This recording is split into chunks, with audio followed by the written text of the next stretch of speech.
Matatanda niyo yung nagdako ng mangga? Oo, nakulong. Wala yung mangga, nakulong. Ito, bilyon. May mga kakulong ba? Wala. Wala. Meron. Pakukulong natin. Yun. Si Marcos, si Romualdez, at si Saldico. Tumakas na. Si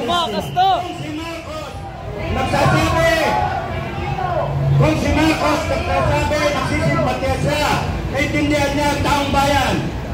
Intindihan natin siya. O sige, presidente ka, naintindihan mo ang taong bayan. Pero, kung totoo ka, Oy, vloggers, alis niyan! bakit walang departure order ang mga magdanakaw na ito? Pinatakas na. Pinatakas mo. Bakit walang risk sa assets ng mga walang yang to?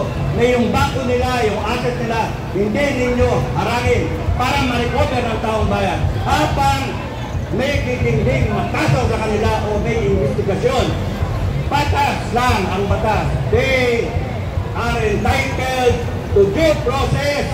They are entitled. Huwag kayong marang kasi. Oy, vloggers! Ano ba ulit itong animal vloggers na to eh? Basta itaas ang ating placard. Thank you, buddy, ha? Pagka tignan ninyo, pagka sila allegedly nagnakaw, hindi pwede Like tayo mga kababayan. tirahin. Gigil tayo. Gusto natin, atayin. Pero may batas tayo. Yung they are entitled to their day in court. They should defend themselves. Pero tama lang na dahil sa sila na-implicate, dapat harangin sila, hindi sila umalis sa bansa. Dapat lang lahat ng ari-arian ay harangin. Yung take custody ng ari-arian nila. Hindi dapat sila tanggalin yung anuin, baliwalain. Pero kung bongbong, wala pang nangyayaring ganon. Panay, imbestiga. Walang mangyayari. Sa tingin ka ba, may makukulong?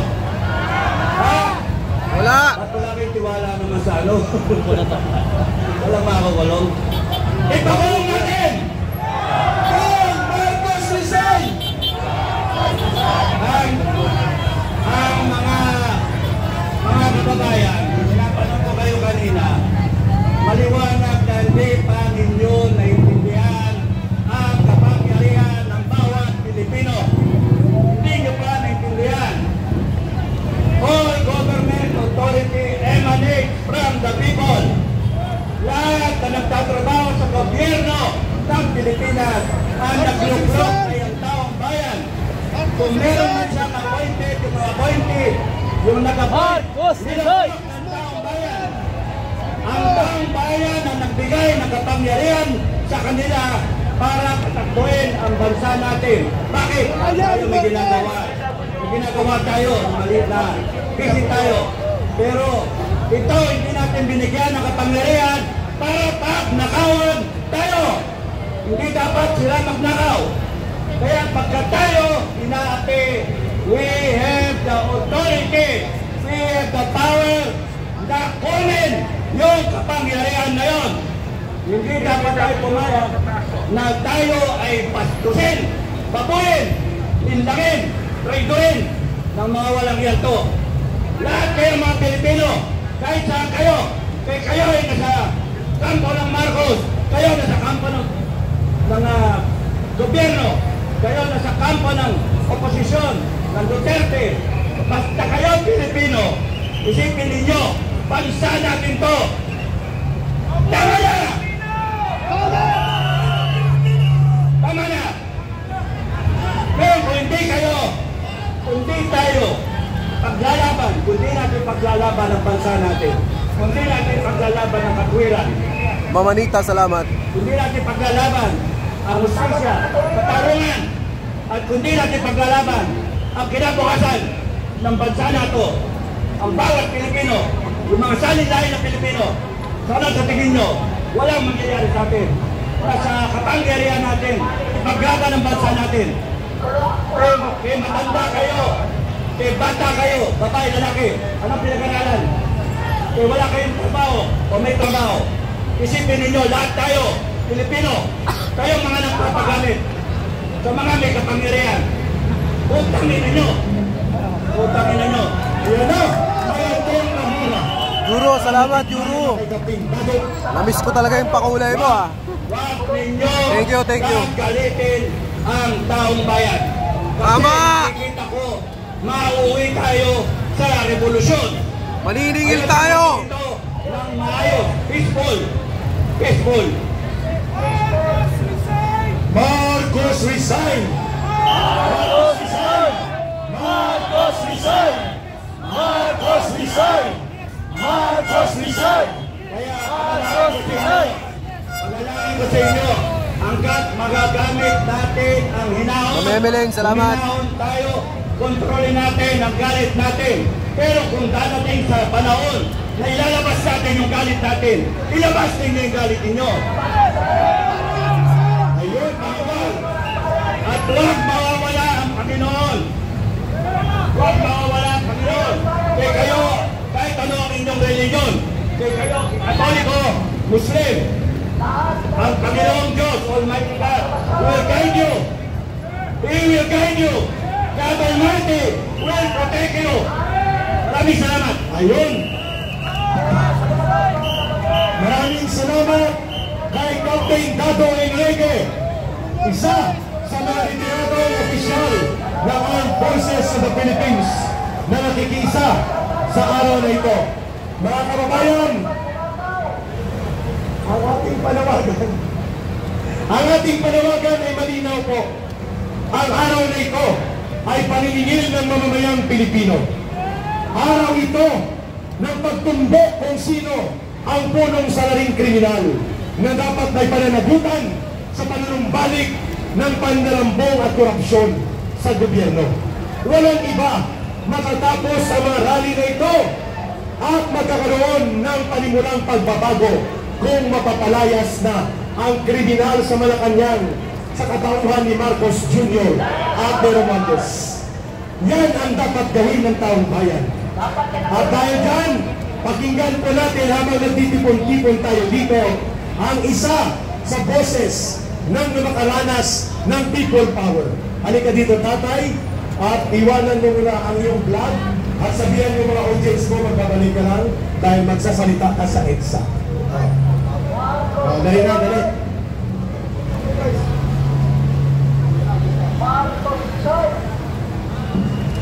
Napakainit. Grabe.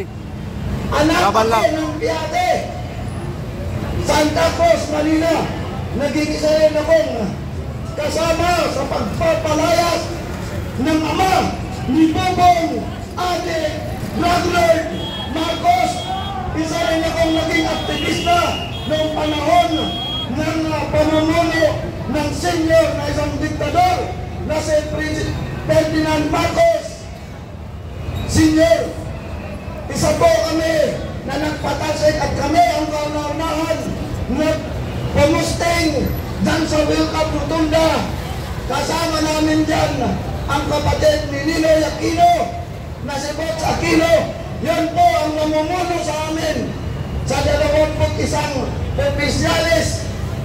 Kami po ang nagpakalat ng mga ralista magmula sa Quiapo, Wilcap Rotunda, Cubao, hanggang dito sa EDSA.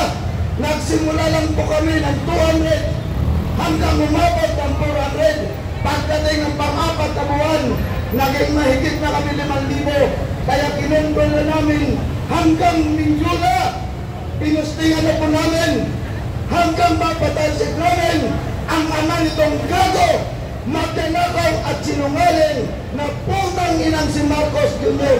na manlililang, adik at pinuno ng mga problem, pinuno ng magnanakaw, putang ina niya. Kinakailangan magbigay niya siya ng mapayapa dahil kung hindi, mauuwi na naman yun katulad ng kanyang ama. Hindi na sila tatanggapin sa iba't ibang bansa dahil sila bistado ng magnanakaw, manluluko, manlilinlang, pinuno ng drug dito sa bansang Pilipinas. Nakamalakay niyan mga yan na drugs. nasa Malacanang na siya na mismo ang may hawak ng putang inang Marcos. Nalusaw na yung utak kasi singot ng cocaine. Mga kababayan ko, magkaisa na tayo. Huwag natin pababayaan na pinapalangoy na tayo sa baka. Pinapalangoy pa tayo sa kahirapan at sa katutunan. Umaksyon na tayo habang maaga pa. Yang mga putang ng bayaran ng mga CPBNP Indian, sila ang nagkakamal ngayon sa kaban ng bayan. Lalong-lalo na yan, yung akbayan, mga putang ina ninyo. Nakahanap tayo, magbago na kayo. Kami magbago na kami. Dahil alam namin, noon na ipinaglalaban namin ay mali.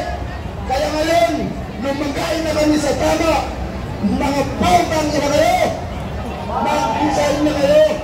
Magbago na kayo, mga bayan. Maraming salamat. Mabuhay po ang nakikipaglaban sa mga magnanakaw, sa mga adik at yaknod sa Malacanang. Mabuhay po tayo lahat mga Pilipino. Marcos magnanakaw. Everybody sing! Nanakaw, mananakaw si Marcos. Everybody sing please! Marcos magnanakaw. Marcos magnanakaw. Marcos magnanakaw. Nakaw si Marcos. Alam niyo, nagbanta si Trump, Presidente ng Amerika. Bibilin daw ang Pilipinas. Bayad ba kayo? Dahil sa malakay korupsyon, mismo ang Presidente ng Amerika na kung sakaling hindi titigil ang korupsyon dito sa Pilipinas, bibilin daw niya ang Pilipinas dahil nakikita niya ang mga congressman at saka mga kaalyado ng ating presidenteng bangag. Napapansin ho sa iba't ibang bansa ang mga kaalyado ng ating bansang Pilipinas. Ngayon, papayag ba tayo o hindi? Kaya manawagan tayo, lumahok ko tayo, andyan ho ang ating mga kapatiran, mga Katoliko. Iparesign na natin ang ating presidenteng bangag dahil wala siyang matinong pag-iisip, wala siyang mga progreso, mga plano sa atin, lalong-lalo na ang mga kabataan. Kawawa ho ang mga Pilipino. Kaya ang panawagan ng taong bayan sa araw na ito, Marcos resign! Marcos resign! Marcos resign! Marcos resign! Marcos resign! Marcos resign! Marcos resign! Marcos resign! Marcos resign! Marcos resign! Ayan. Kaya nga, tama nga itong ginagawa natin. Dapat, andito lang tayo hanggat hindi mag-resign at papalagutan ang ninakaw sa tabang ng bayan. Ang laki ng ninakaw ng ating Presidente Bangag Marcos. Kailangan bumaba ka na dyan ngayon. Mananagot ka sa taong bayan dahil pira yan ng bayan. Nagbabayad kami ng mga buwis. Nagbabayad kami ng eksaktong buwis. Dapat managot ka sa taong bayan. Marcos resign! Marcos resign! Marcos resign! Marcos resign! Marcos resign! Marcos resign! Marcos resign! Music mo na, music mo na ako.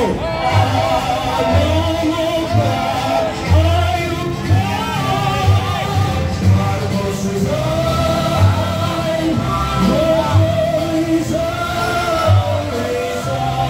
Marcos resign! Resign! Resign! Kapal ng mukha.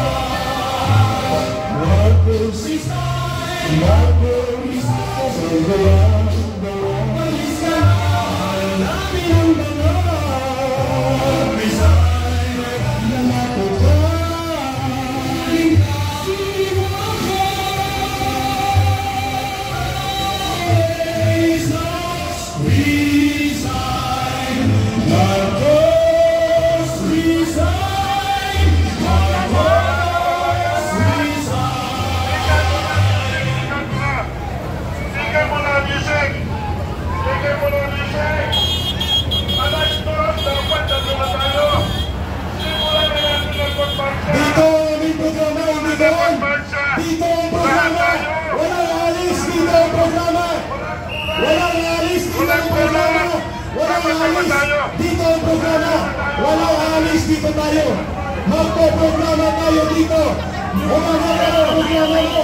Programa namin dito. Walang alis na doon. Programa namin dito. Dito tayo. Dito tayo magprograma. Mga kababayan, resign Marcos tayo. Occupy EDSA. Dito tayo. Hayaan nyo siya. Papuntahin mo siya. Dito ang programa ng taong bayan. Makinig tayo dito. No, Marcos, Marcos, magnanakaw. Marcos, Marcos, magnanakaw. Marcos, Marcos, magnanakaw. Magnanakaw si Marcos. Dito ang programa. Go! Marcos, Marcos, magnanakaw. Marcos, Marcos, magnanakaw. Marcos, Marcos, magnanakaw. Magnanakaw si Marcos. Ang tao, ang bayan, ngayon ay lumalaban. Ang tao, ang bayan, ngayon ay lumalaban. Ang tao, ang bayan, ngayon ay lumalaban. Ang tao, ang bayan, ngayon ay lumalaban. Marcos resign. Marcos resign. Marcos resign. Dito na ang programa. Occupy EDSA. Huwag na kayong magpauto doon. Dito ang programang panawagan na palayasin na si Marcos. Okay? File. Marcos magnanakaw. Marcos magnanakaw. Alam nyo mga kaibigan, dahil sa banta ng Amerika, marami pong napintuhan mga empleyado, marami pong nag-iinayang sa mga empleyado ng gobyerno dahil hindi na maganda ang takbo ng ating gobyerno. Napakahirap po ang dinanas natin ngayon, lalong-lalo na itong budgeting ng 2025. Ito yung napakalaking corruption na nangyayari sa ating bansa. Trillions of piso ang nawala ng kabal ng bayan. Ang Geraldo, pupunta na dito. Dito na tayo, no? Nanawagan na tayo. Mga kababayan, Tatay Ben, listen mo na. Tatay Ben. Tatay Ben, listen mo na. Sa lahat na nandito po, why are we staying in EDSA? Why are we occupying EDSA? Sapagkat ang EDSA ay simbolo ng pagkakaisa at pagtindig ng mamamayan. At hindi natin papayagan na ang history ay gagamitin para pagtakpan ang anak ng diktador at magnanakaw. Ang EDSA ay para nagpapalayas sa mga animal, sa mga demonyo, at sa mga nagtataksil sa bayan. Si Marcos ay taksil sa bayan, magnanakaw, sindikato, at punong kriminal. Bakit tayo hindi magsasalita ng ganyan? Kung sila ay alis, paalisin natin sila. Pero ang EDSA will belong to the Filipino people. Tama? Occupy EDSA. EDSA belongs to the people. Hindi ito pagmamayari ng simbahan Katolika. Hindi ito pagmamayari ng isang sekta o ng isang grupo. Ang EDSA ay pagmamayari ng mamamayang Pilipino. At ang ating pagtitipon sa EDSA, malinaw ang layunin. Singilin, palayasin, papanagutin si Marcos. Kasama si Romualdez. Ang sa kanila, pagtakpan, isalba, at inihis si Marcos. E bakit tayo sasama doon? Dito lang kayo, magpaiwan kayo.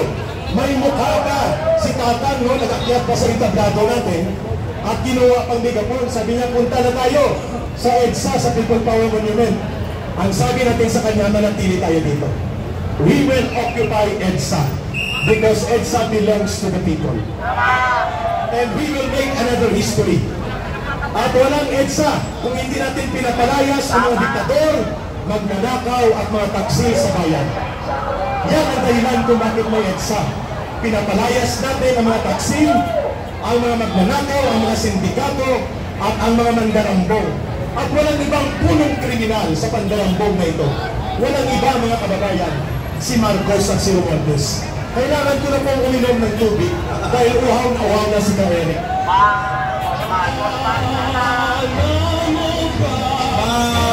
Marcos magnanakaw!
Walang justisya kung hindi natin tutumbukin ang punong kriminal sa korupsyon na ito.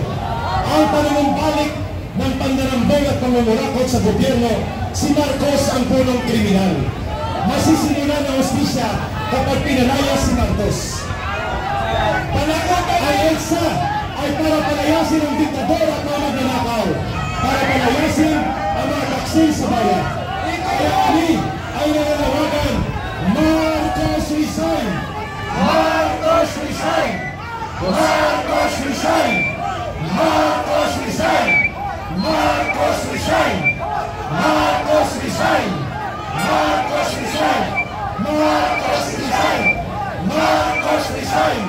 Marcos resign! Marcos resign! Walang justisya! Walang justisya! Kung walang tumbok ang kriminal na nagpanambalik ng korupsyon at pandarambong, si Marcos. Kaya bakit natin hindi siya ipanawagan na lumayas sa poder? Ang pagtitipon sa EDSA, shut up, Asrol! Okay! Okay! Kababayan, ang mga komunista ay dumaan at alam natin na ito ay kasabwat ni Marcos. Yes! Walang paninindigan kung walang paniningil. Ang paniningil ng taong bayan. Okay. Hindi na bayan. Joke yan, joke. Tuwain mo po. Mga kababayan, isigaw ng taong bayan, Marcos resign! Marcos resign! Marcos resign! Marcos resign! Marcos resign! Marcos resign! Marcos resign! Marcos resign! Ang pagtitipon sa EDSA, pagpapatalsik sa diktador at magmunakaw. So sino ang inyong tinututulan? Si Marcos ang kriminal at pasimuno ng pandarambong. Ang may pananamutan kriminal na dapat palayasin sa poder. Si Marcos at si Romualdez. Kaya ang panawagan ng taong bayan, Marcos resign!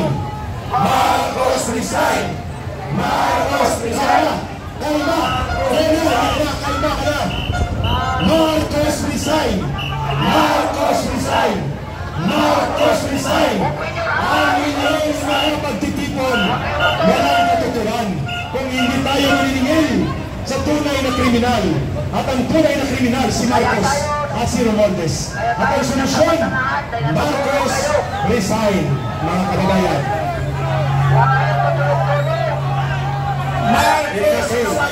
Mga kababayan, sa panawagan ng taong bayan, Marcos resign! Marcos resign! Marcos resign! Marcos resign! Ang kriminal na may pananagutan na si Marcos ay nasa ay para palayasin ang diktador at mga magmanakaw at mga taksyon sa bayan. Yung mixer po sa fraternity sa Okay, salamat. Marcos resign! Salamat. Okay? Mga kababayan na dumadaan, Ang panawagan po natin, mag-isip-isip kayo Marcos kung talaga ang resign! pinakayo. At atin po ang pinipaliwanag sa ating kababayan. Walang paninigil, walang paniningil.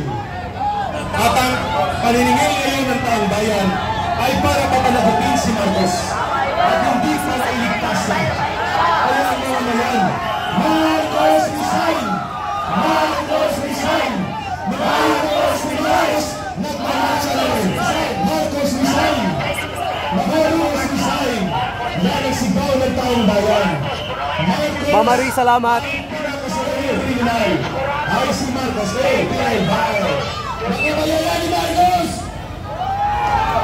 Bayaran! Nakakawa kayo! Hindi kayo nakakaranas ng baha! Nakakawa kayo mga kapwa Pilipina!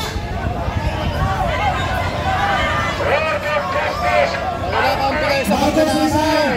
Yun po ang dapat isigaw. Yung mga naglalakad, kumakampi sa mga magnanakaw. Kakampi po tayo ni Marcos! Yun po ang katotohanan dyan! Pagkaya pa natin pangisanin! Yun po guys! Sagot sa ating lipunan! Si Marcos! Marcos resign! Marcos resign! Marcos resign! Marcos resign! Marcos resign! Marcos resign! Marcos resign! Marcos resign! Marcos resign! Marcos resign! Marcos resign! Marcos resign! Marcos resign! Marcos resign! Marcos resign! Marcos resign! Marcos resign! Yan yung mga kumakampi sa magnanakaw. Naglabasan. Yung mga lumalabas kakampi ng mga magnanakaw yan. Ayaw nilang pag-resignin si Marcos. Maging Pilipino! Marcos resign! Marcos resign! Marcos resign! Marcos resign! Nako, may mga madre pa. Nakakahiya kayo. Marcos resign! Marcos resign! Marcos resign! Nako, mga sister, nakakahiya kayo. Kumakampi kayo sa magnanakaw. Marcos resign! Marcos resign! Marcos resign! Marcos resign! Marcos! Ay, nako mga sister, kakampi kayo ng magnanakaw. Sina! Ay si Bongbong Marcos! Isigaw natin ang panagutan kay Bongbong Marcos! Mga nagkukunwaring banal, kakampi naman ng magnanakaw. Marcos resign! Marcos resign! Marcos resign! Marcos resign! Marcos resign! Marcos resign! Marcos resign! Marcos resign! Mga demonyo! Demonyo! Ang tulong na magpapahirap sa bayan mula noon hanggang ngayon ay ang apelyedong Marcos.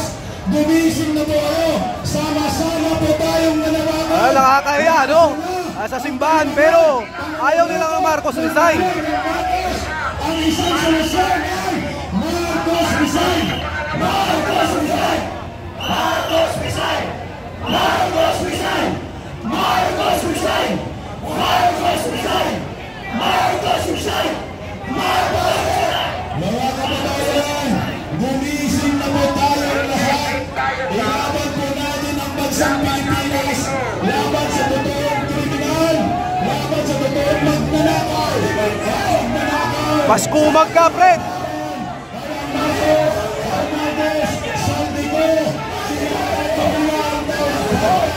Marcos resign!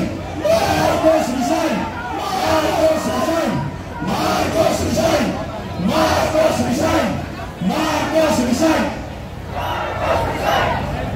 Paldo, paldo! Tiba-tiba! Marcos resign! Mga kumakampi sa magnanakaw! Noong araw, sinasabi nila, ang Marcos ay magnanakaw. Hindi ako naniniwala dahil hindi pa ako pinapanak noong presidente si Marcos Sr. Nang naging presidente, itong si Marcos Jr. Ngayon, naniniwala na ako na yung tatay pala ay nagnana dito sa kanyang anak na magnanakaw. Huwag mo dating irehas ang tunay na pinaglalaban ng taon-taon. Panagutin ang mga magnanakaw sa kaban ng bayan. Huwag po tayong magpa-divert sa ibang mga grupo na hindi kayang sumigaw ng Marcos resign. Kailangan po natin magkapit. Mga bayaran niya mga bayaran! Kailangan po natin ang mga mamamayang Pilipino na tunay pong ninakawan ng mga kawatan sa gobyerno, sa Kongreso, Martin Romualdez, Santiago at Bongbong Marcos. Alam po ninyo yan. Mula noon, pinatalsik po ninyo ang Marcos Sr. Bakit ngayon ay hindi po ninyo kayang patalsikin itong si Bongbong Marcos Jr. na siya ang tunay na may kasalanan sa nakawan sa gobyerno. 1.2 trillion pesos flood control projects, lahat po yan ay mga multo. Sino po ang may pakananan kundi ang Marcos government? Huwag po natin ilahis Daming tumaan mga bayaran! kasalanan. Ang kasalanan po ay ang gobyernong Marcos. Ang may kasalanan po ay ang presidente ng Republika ng Pilipinas na ang tagal na pong panahon, almost 4 years, hinayaan po niya ang nakawan sa gobyerno. Huwag po tayong pumayag na hindi siya managot. Araw-araw po tayong kumakayod, araw-araw po tayo nagbabayad ng tax para lamang bahain, para lamang nakawin ng mga kawatan sa gobyerno. Binisig po tayo mga kababayan ko. Tungtugin po natin kung sino po ang tunay na kasalanan. Kaya sabay-sabay po tayong sundan! Marcos resign! Marcos resign! Marcos resign! Marcos resign! Marcos resign! Marcos resign! Marcos resign! Marcos resign! Marcos resign!